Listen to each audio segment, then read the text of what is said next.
Hello guys, good morning. So ito pala yung video na continue ng ating na-upload na nung nakaraang araw. So ito yung tinalak ng Coronadal City, South Cotabato.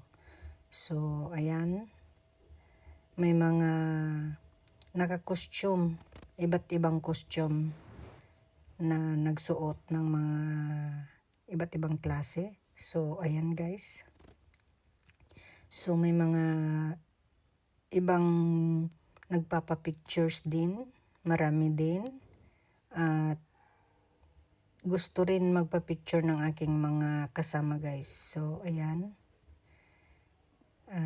kasama kasi namin yung aming pamangkin na galing ng Maynila, na first time niyang maggala dito sa amin, na malaki na siya. Nakagala naman na siya noon pero maliit pa siya.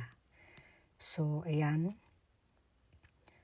pumasok sila doon at mas maganda nga naman dyan sa may likuran ng Bahay Kubo guys, para makita naman yung style o disenyo ng Bahay Kubo na pagkakagawa. So maganda po siya.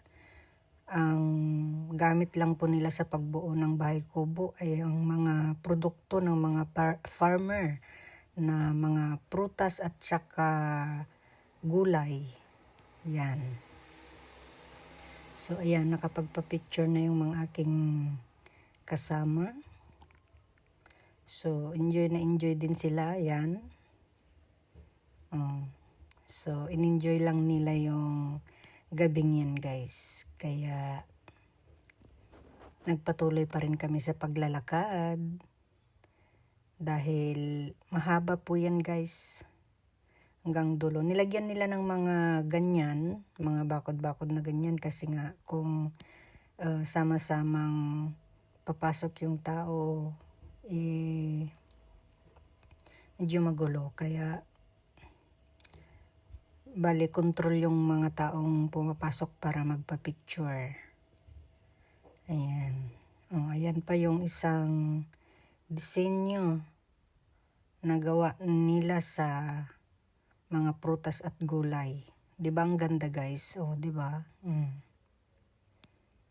So, and guys, shinare ko rin sa inyo para makita nyo rin yung mga iba't ibang disenyo na gawa ng mga produkto ng mga farmers. Ayan. So, yun nga, may mga mangilan-ngilan na nakapayong guys dahil umaambon. Ayan.